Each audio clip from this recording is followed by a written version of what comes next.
نافرمانی میں اپنی زندگی گزارتے ہیں، بے نمازی ہیں، جھوٹ بولتے ہیں، غیبت کرتے ہیں، چغلی کرتے ہیں، لوگوں کی حق تلفی کرتے ہیں، لوگوں کا دل دکھاتے ہیں، ان کو نہ تو اللہ تعالیٰ کے احکام کی فکر ہے، نہ ہی مصطفیٰ صلی اللہ علیہ وسلم کی سیرت کی اتباع کی فکر ہے۔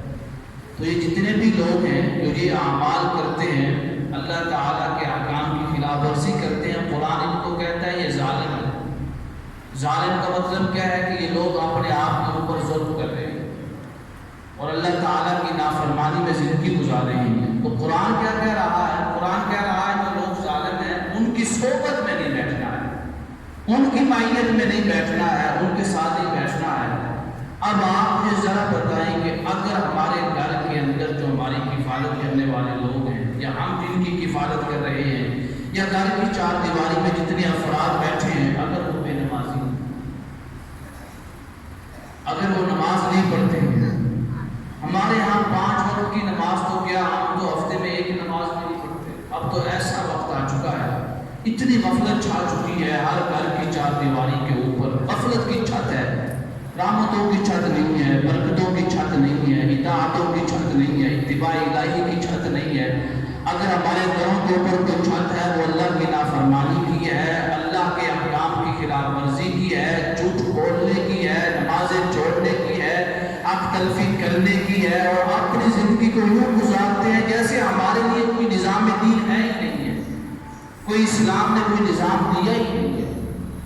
اگر گھر کی چار دیواری میں لوگ بے نمازی ہیں، جھوٹ بولنے والے ہیں، اذان ہو رہی ہے، اذان کی فکر نہیں ہے، بے حیائی پر اپنی فلمیں چل رہی ہیں، ڈرامے چل رہے ہیں، موبائل کے اوپر ٹائم ویسٹ کیا جا رہا ہے، اب آپ مجھے یہ بتائیں تو صحیح، کیا قرآن ان کو ظالم نہیں کیا ہے؟ ظالم کیا ہے؟ اور ظالم کا معنی کیا ہے؟ نافرمان۔ یا وہ لوگ ظالم ہیں، ظالم کا مطلب یہ نہیں ہوتا ہے کہ کوئی دوسرے کی حق تلفی کرے تو بس وہی ظالم ہے۔ ظالم ہے صحیح، لیکن صرف اسی کو ظالم نہیں کہتے ہیں جو دوسرے کو مارے، صرف اسی کو ظالم نہیں کہتے ہیں، دوسرے کا دل دکھائے اسی کو ظالم نہیں کہتے ہیں، دوسرے کا نقصان پہنچائے صرف اسی کو ظالم نہیں کہتے ہیں۔ جو شخص بھی اللہ رب العزت کی نافرمانی کرتا ہے، اس کی اتباع نہیں کرتا ہے، قرآن کریم کہتا ہے کہ وہ شخص ظالم ہے، نافرمان ہے۔ ہر نافرمان شخص کو ظالم کہا جاتا ہے۔ اب قرآن کریم کیا اصول دے رہا ہے؟ قرآن کریم کیا ارشاد فرما رہا ہے؟ فرمایا فَلَا تَقْعُدْ بَعْدَ الذِّكْرَىٰ مَعَ الْقَوْمِ الظَّالِمِينَ، کہ جو لوگ بھی ظالم ہیں ان کے ساتھ نہیں بیٹھنا ہے، ان کی صحبت اختیار نہیں کرنی ہے۔ اب آپ ذرا مجھے بتائیں، اگر ہمارے گھر میں سارے نافرمان، جب سارے نافرمان ہیں ہمارے سمیت، تو ہم سبھی ظالم ہیں۔ جب سبھی ظالم ہیں تو قرآن کہہ رہا ہے کہ ظالموں کے ساتھ ہی بیٹھنا ہے، اور اگر بیٹھو گے تو تمہارے اوپر تنگدستی چھا جائے گی، تنگدستی تمہارا مقدر بن جائے گی، اور ہم تمہیں عزت نہیں دیں گے بلکہ ذلت اور رسوائی تمہارا مقدر بن جائے گی۔ تو اب آپ ذرا بتائیں کہ جن گھروں میں مائیں نیک ہوں، مائیں نمازیں پڑھنے والی ہیں، سبحان اللہ، مائیں عابدہ، طیبہ، طاہرہ، زاہدہ، قوامہ، شاکرہ، راتوں کو اٹھ کر اللہ کے حضور عبادت کرنے والی ہوں، جن کی زبان سے ہمیشہ قرآن پاک کی آیات طیبہ کی تلاوت ہوتی ہے، جن ماؤں کی آنکھوں کے سامنے قرآن پاک کے اوراق ہوتے ہیں، جن ماؤں کے ہاتھ میں قرآن پاک کا غلاف ہو، اور جو مائیں جن کی زبان سے قرآن پاک کی تلاوت ہو رہی ہو، اللہ کے احکام کی تبلیغ ہو رہی ہو، اور والد کی شان بھی یہ ہو، تو اب آپ مجھے ذرا تصور کر کے بتائیں کہ جب بیٹا ایسی ماں کی معیت میں بیٹھے گا، ایسی ماں کی صحبت میں بیٹھے گا، ایسی ماں کے ساتھ بیٹھے گا، تو وہ عام بچہ نہیں بنے گا، کوئی حضور غوث الاعظم بن جائے گا، سبحان کوئی اللہ، بابا فرید بن جائے گا، کوئی میاں محمد الفی سیفی بن جائے گا، کوئی حضور پیر سیال بن جائے گا، کوئی امام اعظم ابو حنیفہ بن جائے گا، سبحان کوئی اللہ، امام مالک بن جائے گا، کوئی امام شافعی بن جائے گا، کوئی امام احمد بن حنبل بن جائے گا، یعنی وہ بچہ ایسا بن جائے گا کہ وہ ساری کائنات کا، پوری امت مسلمہ کا ایک لیڈر بنے گا، قائد بن جائے گا، امام بن جائے لیکن اگر ماں نمازی نہیں ہے تو اس بچے کو اس کی ماں کے علاوہ رشتے داروں کے علاوہ کوئی بھی نہیں جانتا۔ آج انہیں ماؤں کی کہانی لے کے چلتے ہیں۔ بعض ماؤں کا ذکر کرتے ہیں کہ اور ماؤں نے امت مسلمہ کو کیا دیا، اور ان ماؤں نے امت مسلمہ کی تربیت کے لیے کون کون سے اماموں کو جنم دیا ہے، پیدا کیا ہے۔ آئے مدینہ کی گلی میں چلتے ہیں، سبحان اللہ، مدینہ کی سرزمین پہ چلتے ہیں، مدینہ کی بابرکت فضاؤں میں سفر کرتے ہیں، اور مدینہ کے شہر کے دروازے پہ جا کے دستک دیتے ہیں۔ وہاں پوچھتے ہیں کہ ایک ماں کی کیا کہانی ہے کہ جس کا بیٹا امت مسلمہ کا امام بن گیا، سبحان اللہ، اور وہ کیسے بنا؟ کیا خود سے بنا؟ کیا اساتذہ نے بنا دیا؟ کیا لوگوں نے بنایا؟ کیا اپنی محنت سے بنا، یا اس وجہ سے بنا کہ اس کی ماں ایسی تھی کہ ماں نے تربیت یوں کی کہ پھر شرط عرب شمال کا جنوب لوگ اس کے بچے کو امام کہنے لگے، سبحان اللہ، حتیٰ کہ صرف امام نہیں، لوگ اس بچے کے بتائے ہوئے راستے کے مطابق، بتائے ہوئے طریقے کے مطابق اللہ کی نماز بھی پڑھنے لگے، سبحان اللہ۔ آئے ایک ماں ہے، اس کا شوہر فوت ہو چکا ہے، بچہ ایسا ماں ہے، گھر میں اور کوئی بھی نہیں، اس ماں کے کندھوں کے اوپر بچے کی تربیت بھی ہے، بچے کے اخراجات بھی ہیں، گھر کی کفالت بھی ہے، سارا کچھ ہے۔ سنیے گا اس کہانی سے جو میں بتانے لگا ہوں، اس کہانی سے والد جدا نہیں ہے، والد کا ذکر، ماں کا ذکر نہیں ہے، کیوں کہ بچے کی تربیت میں اکیلی ماں کچھ نہیں کر سکتی ہے جب تک والد ساتھ نہ دے۔ لیکن آج کی جو کہانی ہے وہ ان ماؤں کی ہے کہ جن کے شوہر فوت ہو چکے ہیں، اکیلی ماں بچے کی تربیت کر رہی ہے، اور تربیت دیکھنا کہ بچوں کو مقام کیسے ملا ہے۔ ایک بچے کو وہ تیار کر رہی ہے، سفید کپڑے پہنائے ہیں، خوشبو لگائی ہے، امامہ شریف پہنایا ہے، امامہ شریف، ماں اپنے بچے کو امامہ پہنا رہی ہے۔ ابھی عمر کتنی ہوگی؟ تقریباً 5 یا 6 سال عمر ہوگی، 5 یا 6 سال عمر ہے، یہ ماں اپنے بچے کو تیار کر کے گھر سے باہر بھیج رہی ہے، گھر کی چار دیواری سے باہر بھیج رہی ہے۔ ابھی تک اس بچے کو اس ماں کے علاوہ یا اپنے قریبی رشتے داروں کے علاوہ کوئی بھی نہیں جانتا ہے، کوئی بھی نہیں جانتا ہے۔ بچے کا نام ہے مالک، بچے کا نام کیا ہے؟ مالک، کوئی بھی نہیں جانتا ہے، کسی کو معلوم نہیں ہے کہ مالک کون ہے، اس کے والد کا نام کیا ہے، وہ رہتا کہاں پہ ہے۔ ایک اس کی ماں کو پتا ہے، یا اس کے چاچے یا تائے یا ماموں کو پتا ہے، یا قریبی رشتے داروں کو پتا ہے۔ ماں نے تیار کر کے بھیجا ہے کہ بچہ قرآن پاک حفظ کر کے آنا، سبحان اللہ، قرآن پاک کو زبانی یاد کر کے آنا ہے۔ آج ہم میں سے کتنے ہیں کہ جن کی ماؤں نے کبھی صبح اٹھ کر یہ کہا ہو کہ بیٹا آج تم نے قرآن پاک کی کون سی سورت یاد کی ہے، سبحان اللہ، قرآن پاک کی کون سی آیت یاد کی ہے، قرآن پاک کے کس لفظ کو تم نے صحیح طرح پڑھنا سیکھا ہے۔ آج کی ماں ایسی ہے کہ اس کا بچہ 6 سال کی عمر تو کیا 10 سال کی عمر کو پہنچ چکا ہے، 15 سال کی عمر کو پہنچ چکا ہے، شادی کی عمر کو پہنچ چکا ہے، شادی کی عمر کے بعد وہ بچہ باپ بن چکا ہے، باپ بننے کے بعد وہ بچہ دادا بن چکا ہے، دادا بننے کے بعد پردادا بن چکا ہے، لیکن اس بچے کو قرآن پاک کی وہ سورت بھی نہیں آتی ہے جو وہ ہر روز نماز میں تلاوت کرتا ہے۔ الحمدللہ رب العالمین، کیسا وقت آ چکا ہے، کیسی مایوسیاں چھائی ہوئی ہیں، کیسی نحوستیں ہیں جنہوں نے ہمارے معاشرے کو اپنے گھیرے میں لے لیا ہے، کیسی فضا بن چکی ہے کہ جس فضا میں ماں کا بچہ جو دادا بن چکا ہے اس کو قرآن پاک کی وہ سورت جو 5 وقت کی نماز میں پڑھی جاتی ہے، تقریباً ایک دن میں 20 سے بھی زائد دفعہ پڑھی جاتی ہے، اس سورت کی پہلی آیت الحمدللہ رب العالمین میں صحیح طرح پڑھنی نہیں آ رہی۔ ذرا سوچے تو صحیح، ہماری توقعات کیا ہے اور ہم کیا دے رہے ہیں اور کیا کر رہے ہیں۔ وہ ماں اپنے بچے کو تیار کر کے بھیج رہی ہے، قرآن کی برکت دیکھیے گا، خوشبو لگائی ہے، امامہ شریف پہنایا ہے، سفید کپڑے پہنائے ہیں، صرف آپ لوگ تصور میں لاتے رہیے گا کہ آج کون سی ماں ایسا کر رہی ہے۔ کاش آج کا بیان بھی ہماری مائیں بہنیں بھی سن رہی مساجد کے ساتھ ایسا اہتمام ہوتا، مدارس کے اندر عورتوں کا خاص اہتمام کیا جاتا کہ وہ بھی جمعہ کے خطبے کو سنتی، شاید کہ کسی کی بیٹی کی قسمت بدل جاتی، کوئی بات اتر جاتی ہے، اس کی تربیت کر دیتی اور ہمیشہ اس کی زندگی میں اس کی اولاد کے لیے تربیت کیسے کرتی۔ لیکن بہت کم ہے ہماری مساجد میں، صرف عید کے اجتماعات میں اہتمام ہوتا ہے، عید کے اجتماع۔ سنیے گا، بڑی عجیب کہانی ہے امام کی۔ بچہ تیار کر کے بھیجا ہے گھر سے باہر کہ بیٹا 3 باتوں کا خیال رکھنا ہے، 3 باتوں کا، تین باتوں کا۔ جب بھی تو دین کی مجلس میں جائے تو ایسے لگے جیسے تو بادشاہ کی مجلس میں جا رہا، سبحان اللہ، جیسے تو کسی حاکم کی مجلس میں جا رہا ہے، جیسے تو بڑے سے بڑے طاقتور شخص کی مجلس میں جا رہا ہے، جیسے تو ان کی مجلس میں جانے کے لیے تیار ہوگا نا، ویسے ہی دین کی مجلس میں جانے کے لیے تیار ہونا ہے۔ سبحان اللہ۔ مجھے آج بتائیں، اللہ کی قسمیں بتائیں، آپ کے سامنے بتانے کی ضرورت ہی نہیں ہے، دلیل دینے کی ضرورت ہی نہیں ہے۔ کتنی ماؤں کے بچے صبح نماز کے بعد اٹھتے ہیں، جی ناظرہ قرآن پڑھنے جانا ہے، مسجد میں جانا ہے، ان ماؤں کے بچوں کا نہ تو چہرہ دھلا ہوا ہے، نہ ہی سر کے اوپر ٹوپی ہے، نہ ہی کپڑے اچھے پہنے ہوئے ہیں، نہ ہی صفائی ستھرائی ہے، نہ ہی اس کے جسم کے اوپر، اس کے کپڑوں کے اوپر خوشبو لگی ہوئی ہے۔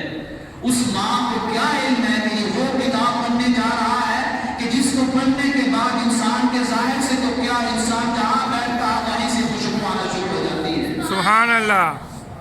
اللہ، امام نافع المدنی، امام نافع کے بعد جب امام ورش گئے نا مدینہ شریف میں، یہ مدینہ شریف میں مسجد نبوی میں بیٹھ کے قرآن پاک پڑھایا کرتے تھے۔ اور سے سنیے گا جو بچے قرآن پاک کی تعلیم دیا کرتے تھے نماز فجر کے بعد۔ جب مسجد نبوی میں بیٹھتے تو نماز فجر کے بعد نماز سے پہلے ہی لوگوں کا اتنا ہجوم ہو جاتا، اتنا ہجوم ہو جاتا کہ مسجد نبوی کے اندر پاؤں رکھنے کی جگہ نہیں ہوتی تھی۔ نماز فجر کے بعد صرف کیا ہے کہ قرآن پاک سیکھنے گے۔ امام ورش کہتے ہیں کہ میں اپنے شہر سے مدینہ شریف پہنچا امام نافع سے قرات سیکھنے کے لیے، لیکن آپ کی مجلس میں کیونکہ لوگ زیادہ ہوتے تھے تو بڑی دیر کے بعد باری آتی کہ ہر شخص 5 آیتیں کر کے سناتا تھا۔ تو میری باری بڑی دیر کے بعد آئی، بلکہ آئی بھی نہیں پہلے دن۔ میں وہاں بیٹھ گیا مسجد میں، ایک ضعیف العمر شخص میرے پاس آیا، اس نے پوچھا بچہ آپ آئے کہاں سے ہو اور آپ کا گھر نہیں ہے، کوئی رشتہ دار نہیں ہے؟ سنیے گا جو بچے بیٹھے۔ امام ورش کہتے ہیں اس ضعیف العمر شخص کو جو بھی کہا چاچا یا میرے بزرگ کہ میں یہاں پہ کسی گھر میں رہنے کے لیے نہیں آیا ہوں، امام نافع سے قرآن پاک یاد کرنے کے لیے آیا ہوں، سبحان اللہ، قرآن پاک پڑھنے کے لیے آیا ہوں۔ تو میں نے اس سے عرض کیا بابا جان یہ بتائیں تو صحیح میری باری کیسے آئے گی؟ سنیے گا۔ بزرگ نے کہا بیٹا اگر چاہتے ہو نا کہ باری پہلے آ جائے یا تم سنا سکو تو سب سے پہلے آ کے نا آپ نے بالکل امام نافع کے سامنے آ کے بیٹھنا ہے، بلکہ کوشش کریں کہ نماز کی تکبیر بھی آپ ہی کہیں۔ سبحان اللہ۔ امام ورش کہتے ہیں پوری رات گزر گئی، میں مسجد میں بیٹھا ہوں، مسجد میں نے پوری رات انتظار کیا ہے۔ کس کا انتظار کیا ہے کہ صبح اٹھ کر سب سے پہلے میں قرآن سنا، سبحان اللہ، میں قرآن کی آیات طیبہ کی تلاوت کروں۔ ایک بچہ قرآن سنانے کے لیے پوری رات مسجد نبوی میں انتظار کرتا ہے، بتا کہ وہ بچہ خود انتظار کر رہا ہے کہ پیچھے ماں کے دودھ کا اثر ہے، سبحان اللہ، ماں کی تربیت کا اثر ہے۔ آج کے بچے کیوں انتظار نہیں کر رہے؟ کیونکہ ماؤں نے وہ سوچنا چھوڑ دیا جو مائیں اماموں کی مائیں سوچتی تھی۔ کہتے ہیں کہ صبح سب سے پہلے جب امام نافع آئے تو ان کی نگاہ میرے چہرے پہ پڑی، سب سے پہلے یہ مصلی ہے نا یہاں پہ میں بیٹھا ہوا ہوں، امام ورش کہتے ہیں یہاں پہ آپ نے جماعت کروا دی۔ آپ نے فرمایا کہ پہلے انہیں کی باری کے سامنے یہ بیٹھے ہوئے تھے، آپ نے فرمایا بیٹا شروع کرو۔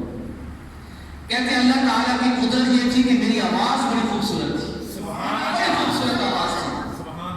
جب میں پڑھتا تھا نا تو لوگوں کا دل کرتا تھا یہ پڑھتے جائیں ہم سنتے جائیں، سبحان اللہ، نہ رات دیکھے نہ دن دیکھے۔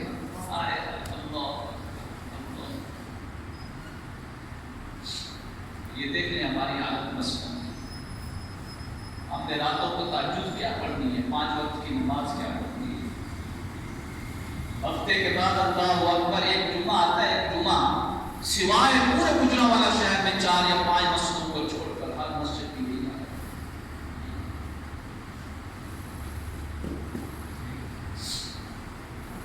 کہتے ہیں کہ مجھے کہا کہ آپ شروع کریں، جب میں نے شروع کی نا تو میری آواز بڑی خوبصورت تھی، مسجد نبوی کے سارے لوگ جھوم اٹھے، سبحان اللہ، سب جھوم رہے، قرآن ہے ہی ایسا، سب جھوم رہے، سب، واہ واہ واہ کیا قرآن پڑھا جا رہا ہے، یوں کأنہ نزل، ایسے قرآن پڑھا جا رہا ہے جیسے قرآن اب نازل ہو رہا ہے، سبحان اللہ۔ کہتے ہیں کہ جس شخص کی باری میرے بعد تھی نا، اس نے بھی آگے اپنی آیات مبارکہ سنانی تھی، اس شخص نے عرض کیا اپنے امام سے، امام نافع سے، کہ میری عرض یہ ہے کہ آج میری باری بھی مرش کے لیے وقف ہے، سبحان اللہ، میری جگہ بھی مرش کی تلاوت کرے گا۔ کہتے ہیں کہ میں نے اس حصے کی بھی آیات میں نے سنائی، پھر تیسرا شخص کھڑا ہوا، اس نے کہا آج ہم ورش کی سے قرآن سننا چاہتے ہیں، جہاں تک کہ ساری مسجد نبوی کے لوگوں نے کہا کہ آج آپ نہیں سنائیں گے، آج اگر سنیں گے تو اس بچے سے قرآن سنیں گے، سبحان اللہ۔ کہتے ہیں میں قرآن پڑھ رہا ہوں لیکن مجھے قرآن پڑھتے ہوئے ایسی خوشبو آ رہی ہے، ایسی خوشبو آ رہی ہے، ایسی خوشبو آ رہی ہے کہ جس خوشبو کو میں نے کبھی دنیا میں سنا ہی نہیں ہے، وہ خوشبو دنیا کی خوشبو نہیں لگ رہی تھی، وہ کسی اور سرزمین کی خوشبو تھی، کسی اور وطن کی خوشبو تھی، اس وطن کی ہماری روح ہے، اس وطن میں ہم نے جانا ہے ہمیشہ کے لیے، اس وطن کی خوشبو تھی۔ تو میں نے اپنے استاد سے پوچھا، امام نافع سے، کہ استاد جی آپ مجھے بتائیں تو صحیح کہ آپ یہ خوشبو کہاں سے بنواتے ہیں؟ کیا کوئی خاص عطر رکھا ہوا ہے، کوئی عطار خاص ہے جو خوشبو بنا کے دیتا ہوں؟ مجھے بھی ایسی خوشبو چاہیے کہ جب میں مجلس میں بیٹھا ہوں تو میرے ساتھ مجھ سے ایسی خوشبو آئے اور لوگوں کو سکون ملے۔ امام نافع نے فرمایا بیٹا یہ خوشبو دنیا سے نہیں ملتی ہے، یہ خوشبو دنیا کی خوشبو نہیں ہے۔ تو کہتے ہیں کہ میں بچہ تھا، میں نے پوچھا استاد جی وجہ کیا ہے، کہ کون سی خوشبو ہے، کہاں سے آئی ہے؟ آپ نے فرمایا ایک رات میں سویا ہوا تھا، آنکھ تو میری لگ گئی لیکن قسمت جاگ اٹھی، سبحان اللہ، آنکھ تو لگ گئی، ادھر جسم کی آنکھ لگی ادھر دل کی آنکھ کھل گئی، دل کی آنکھ پھر یہاں پہ نہیں لگتی ہے، اس کی پہنچ یہاں تک نہیں ہوتی کہ آپ کے گھر کی 4 دیواری تک، دل کی آنکھ پھر ڈائریکٹ سامنے گنبد خضرا پہ جا کے دیکھتی ہے، سبحان اللہ۔ کہتے ہیں دل کی آنکھ بھی تو کیا دیکھتا ہوں کہ میرے سامنے آقا کریم علیہ السلام تشریف فرما ہے، سبحان اللہ، یا رسول اللہ ہر عاشق کے گھر تشریف لاتے ہیں، ہمارے گھر میں بھی ہو جائے چراغ یا رسول اللہ، سبحان اللہ، سبحان اللہ۔ تو جب آپ سامنے تشریف فرمائے ہیں تو میں بیٹھ گیا، تو آپ نے فرمایا صلی اللہ علیہ وسلم کہ اے نافع منہ کھول، اپنا منہ کھول۔ کہتے ہیں کہ میں نے منہ کھولا تو آپ نے اپنے منہ مبارک سے میرے منہ میں قرآن پاک کی کچھ آیات مبارکہ کی تلاوت فرمائی ہے، سبحان اللہ۔ جب سے آپ نے میرے منہ میں تلاوت فرمائی ہے وہ دن گیا ہے اور آج کا دن آیا ہے، میں نے کبھی بھی کوئی خوشبو استعمال نہیں کی ہے، یہ اسی تلاوت کرنے کا اثر ہے کہ جب بھی مجلس میں بیٹھتا ہوں وہی خوشبو آ رہی ہے، سبحان اللہ، اسی خوشبو سے مسجد بھی معطر ہو چکی ہے، مجلس بھی معطر ہو چکی ہے۔ قرآن پاک تو ایسا ہے، ہماری مائیں صبح بچوں کو ناظرہ قرآن پڑھنے کے لیے بھیجتی ہیں، تیار کر کے بھیجتی ہیں، کپڑے پہنا کے بھیجتی ہیں، لیکن دوسری طرف دیکھیں آپ صبح کے ٹائم تقریباً 8 بجے یا 9 بجے یا 8:30 بجے سکول لگتے ہیں، سکول جو بچے جا رہے ہیں ان کو دیکھیں ان کو ٹائی لگی ہوئی ہے ماشاءاللہ، کپڑے اچھے پہنے ہوئے، شوز پہنے ہوئے، اچھا بیگ بالکل اچھی طرح تیار ہو کے جا رہا ہے، لیکن یہ ماں جب مسجد میں بھیج رہی ہے تو بچے کی یہ حالت نہیں ہے، اور جب سکول میں بھیج رہی ہے تو یہ حالت ہے، ادھر آج جو ماؤں کی کہانی چل رہی ہے، ایک بچہ بالغ ہے، اس کی ماں اس کو ایسے تیار کر کے بھیج رہی ہے جیسے آج کی ماں اپنے بچے کو سکول بھیجنے کے لیے تیار کرتی ہے۔ وہ بچہ پہنچتا ہے قاری کی مجلس میں، جانتے ہو اس بچے نے کتنے عرصے میں قرآن پاک حفظ کیا ہے؟ یہ ماں کی تربیت کی برکت ہے. کتنے عرصے میں حفظ کیا؟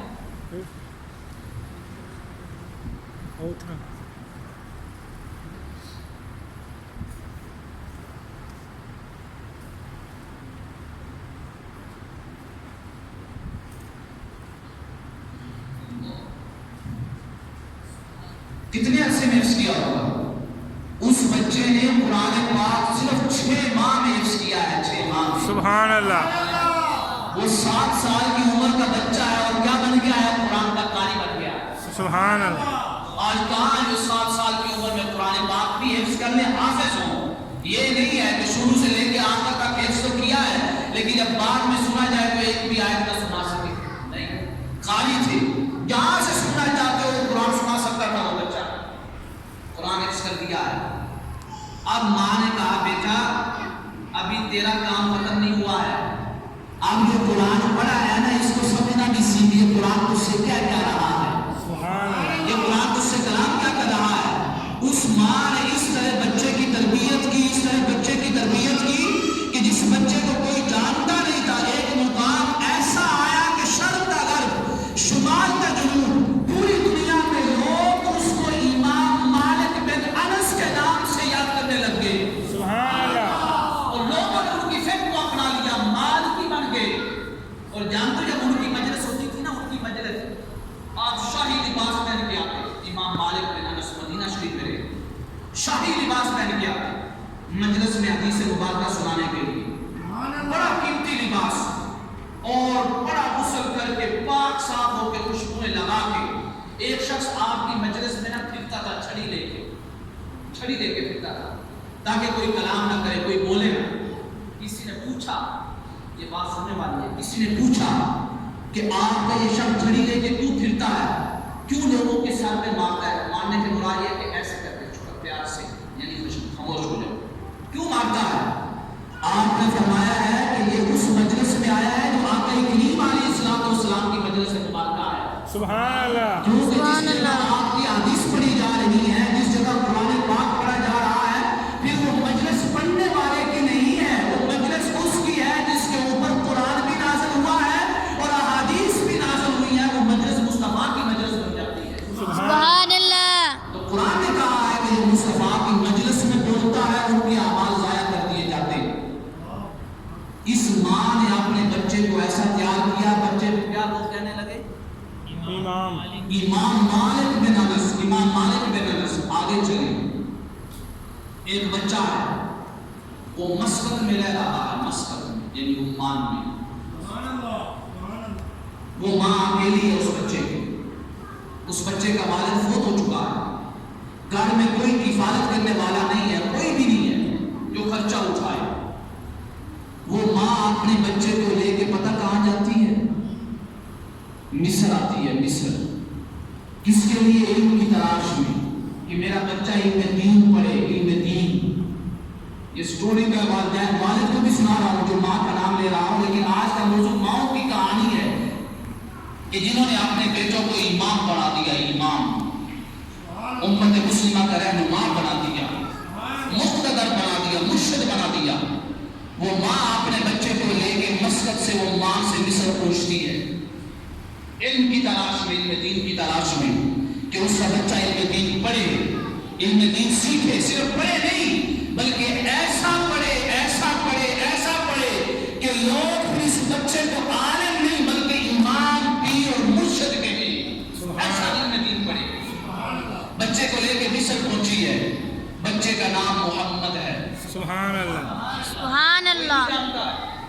ایک ماں جانتی ہے یا چاچے یا تائے جانتے ہوں گے یا مامے جانتے ہوں گے کہ یہ بچہ محمد کون ہے، کس کا بیٹا ہے؟ ادریس کا بیٹا ہے. محمد نام ہے.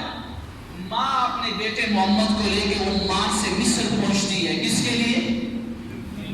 علم دین کرے. ہماری بھی آپ یہ کہانی سنیے گا اور اپنے آپ کو اوپر قیاس کریں کہ ہمیں علم دین کے ساتھ کتنی محبت ہے. مصر پہنچتی ہے اور آپ کو معلوم ہے کہ مصر 6 صدی ہجری تک بلکہ 8ویں صدی ہجری تک علم کا مرکز رہا ہے، علم دین کا مرکز. مصر پہنچی. مصر میں اپنے بچے کو بڑے بڑے علماء کے پاس بھیجا کہ علم حدیث پڑھو، علم تفسیر پڑھو. ماں نے دیکھا کہ یہاں مصر میں جتنے بڑے بڑے جلیل القدر علماء محدثین فقہاء تھے ان سے تو میرے بچے نے علم دین حاصل کر لیا ہے، ابھی ماں کی پیاس بجھی نہیں ہے۔ سبحان اللہ۔ ماں اپنے بچے کو یہی کہہ رہی ہے بیٹا ابھی تم نے کچھ بھی نہیں سیکھا ہے، کچھ بھی نہیں سیکھا ہے۔ پتا وہ ماں کہاں لے کے گئی اپنے بچے کو؟ ماں بھی ساتھ صبر کر رہی ہے۔ آج جو ماں گھر میں بیٹھی ہے اس کو اتنی توفیق نہیں ہوتی ہے کہ وہ اپنے بچے کو صرف اپنے بچے کے سامنے دین کی باتیں کر سکے، تبلیغ کی باتیں کر سکے، اپنے بچے کے سامنے اپنے سونے مصطفیٰ کی باتیں کر سکے، تاکہ اس کے بچے کے دل میں عشق مصطفیٰ بھی پیدا ہو، عشق صحابہ بھی پیدا ہو، عشق اہل بیت بھی پیدا ہو، اور عشق اولیاء بھی پیدا ہو، اور عشق علماء بھی پیدا ہو۔ نہیں کرتی ہے ذکر۔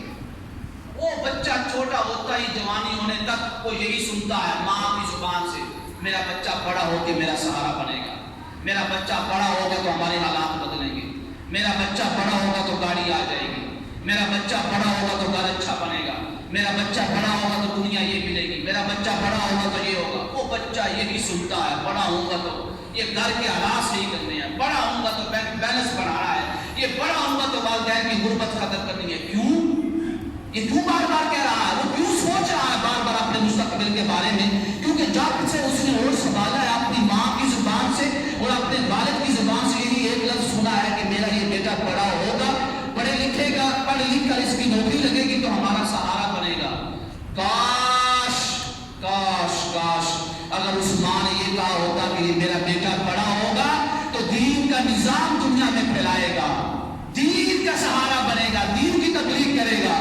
کاش اگر یہ ماں نے کہا ہوتا تو وہ دین اس ماں کے بیٹے کو اکیلا نہ چھوڑتا، تنگ دستی میں نہ چھوڑتا، وہ دین اس کے ماں کے بیٹے کی حفاظت بھی کرتا اور اس کے حالات کے بھی بدل دیتا۔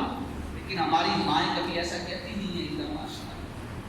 یہ ماں خود ساتھ صبر کر رہی ہے۔ جانتے ہو محمد کی ماں کہاں پہ گئی؟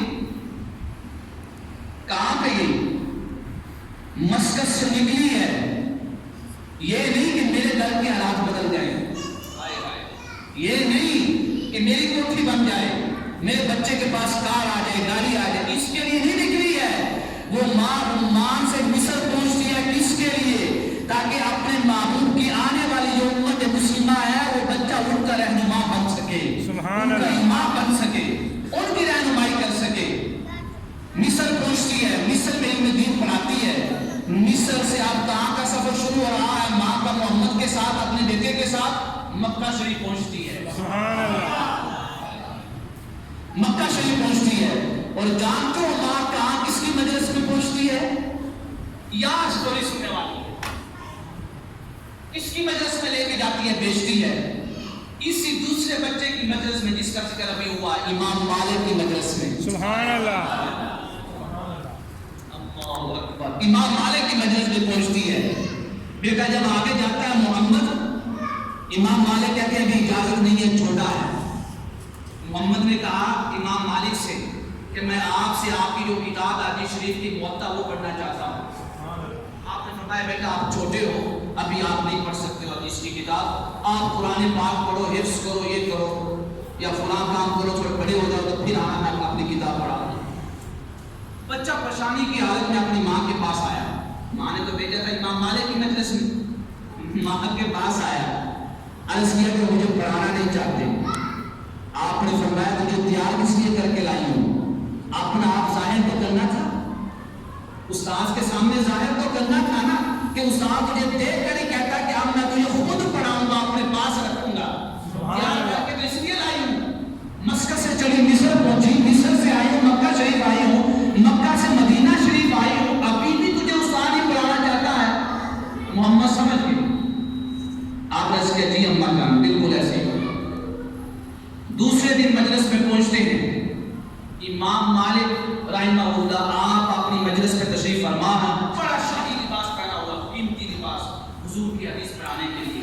آج اگر حضور کی حدیث پڑھانے کے لیے عالم قیمتی لباس پہنے تو لوگ باتیں کرتے ہیں کہ اب مولویوں کے پاس اتنا پیسہ آ گیا، اتنا پیسہ۔ مولویوں کے پاس پیسہ نہیں ہے، لیکن مولویوں کے اوپر جو ذمہ داری ہے وہ شان و شوکت مانگتی ہے، وہ صفائی مانگتی ہے کہ اس دین کو ایسے پھیلایا جائے